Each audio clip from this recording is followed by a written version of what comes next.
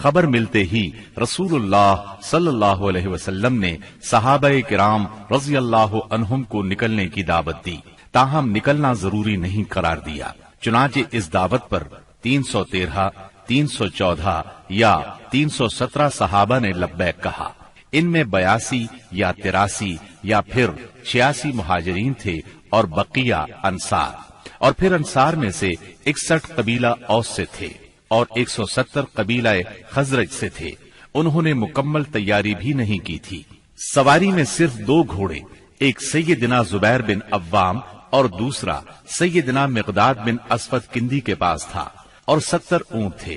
8 یا 12 رمضان المبارک 2 ہجری کو یہ مختصر فوج لے کر رسول اللہ صلی اللہ علیہ وسلم مدینہ منورہ سے نکلے تو بدر منزل مقصود تھی۔ یہ مدینہ منورہ کے جنوب مغرب میں 155 کلومیٹر کے فاصلے پر واقع ہے۔ اسے ہر طرف سے بلند پہاڑوں نے گھیر رکھا ہے، زیادہ حصہ ریتلا ہے۔ ساحل سمندر یہاں سے قریباً 10 میل کے فاصلے پر ہے۔ یہاں پانی کا ایک چشمہ ہے اور ارد گرد باغات موجود ہیں۔ اس قافلے کے سالار ابو سفیان تھے، جو بہت ہوشیار اور چوکنے آدمی تھے۔ ہر آنے جانے والے سے مسلمانوں کی نقل و حرکت کے بارے میں معلوم کرتے رہتے تھے۔ ابھی وہ بدر سے کافی دور تھے کہ انہیں مسلمانوں کے نکلنے کا علم ہو گیا، چنانچہ انہوں نے فوراً قافلے کا رخ مغرب کی طرف پھیر کر ساحل کا راستہ پکڑ لیا اور بدر کا راستہ مکمل طور پر چھوڑ دیا۔ ساتھ ہی زمزم بن عمرو غفاری کو اجرت دے کر مکہ بھیجا کہ جس قدر جلد ممکن ہو انہیں مسلمانوں کے نکلنے کی اطلاع دے دیں۔ اس نے خبر پہنچائی تو اہل مکہ نہایت تیزی سے تیار ہوئے اور سب کے سب نکلے۔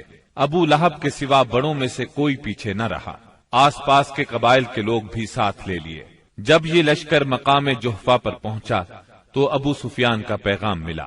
اس میں اس نے اپنے بچ نکلنے کی اطلاع دی تھی اور یہ مطالبہ کیا تھا کہ مکہ واپس پلٹ جائیں۔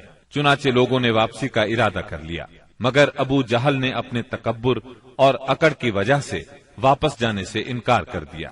قریش کی فوج میں 1000 آدمی تھے، جن کے پاس 100 گھوڑے اور 600 زرہیں تھی اور اونٹ کثرت سے تھے۔ ایک طرف انہیں اپنی کثرت پر ناز اور ساز و سامان پر فخر تھا، تو دوسری طرف نبی کریم صلی اللہ علیہ وسلم عز و انکسار سے اللہ کی بارگاہ میں ہاتھ پھیلائے دعا کر رہے تھے۔ آپ کی دعا کے الفاظ یہ تھے: اے باری تعالی، اگر مسلمانوں کی یہ مٹھی بھر جماعت ہلاک ہو گئی تو روئے زمین پر کبھی تیری عبادت نہ کی جائے گی۔ اے اللہ، اگر تو چاہے تو آج کے بعد کبھی تیری عبادت نہ کی جائے۔ آپ نے خوب تضرع اور خلوص سے دعا کی، یہاں تک کہ آپ کی چادر آپ کے کندھوں سے گر گئی۔ سیدنا ابو بکر رضی اللہ عنہ نے چادر درست کی اور عرض کیا: اے اللہ کے رسول، بس کریں۔ آپ نے اپنے رب سے جی بھر کے دعا فرما لی۔ دونوں لشکر آمنے سامنے آئے تو سب سے پہلے مشرکین میں سے بہترین سالار عتبہ، شیبہ اور ولید بن عتبہ میدان میں نکلے۔ عتبہ اور شیبہ ربیہ کے بیٹے تھے۔ انہوں نے للکار کر کہا: آؤ، تم میں سے کون ہمارے مقابلے پر آتا ہے؟ مقابلے کے لیے انصار کے 3 جوان نکلے، ایک اوف، دوسرے معوذ، یہ دونوں حارث کے بیٹے تھے، تیسرے عبداللہ بن رواحہ رضی اللہ عنہم۔ قریشیوں نے کہا: تم کون لوگ ہو؟ انہوں نے کہا: ہم انصار کی ایک جماعت ہیں۔ قریشیوں نے کہا: آپ لوگ شریف مد مقابل ہیں، لیکن ہمیں آپ سے سروکار نہیں، ہم تو اپنے چچیرے بھائیوں کو چاہتے ہیں۔ پھر ان کے منادی نے آواز لگائی: محمد، ہمارے پاس ہماری قوم کے ہمسروں کو بھیجو۔ رسول اللہ صلی اللہ علیہ وسلم نے فرمایا: عبیدہ بن حارث اٹھو، حمزہ اٹھو، علی اٹھو۔ جب یہ لوگ اٹھے اور قریشیوں کے قریب پہنچے تو انہوں نے پوچھا: آپ کون لوگ ہیں؟ انہوں نے اپنا تعارف کرایا۔ قریشیوں نے کہا: آپ لوگ شریف مد مقابل ہیں۔ اس کے بعد معرکہ آرائی ہوئی۔ سیدنا عبیدہ بن حارث نے عتبہ بن ربیہ سے مقابلہ کیا، سیدنا حمزہ نے شیبہ سے اور سیدنا علی نے ولید سے۔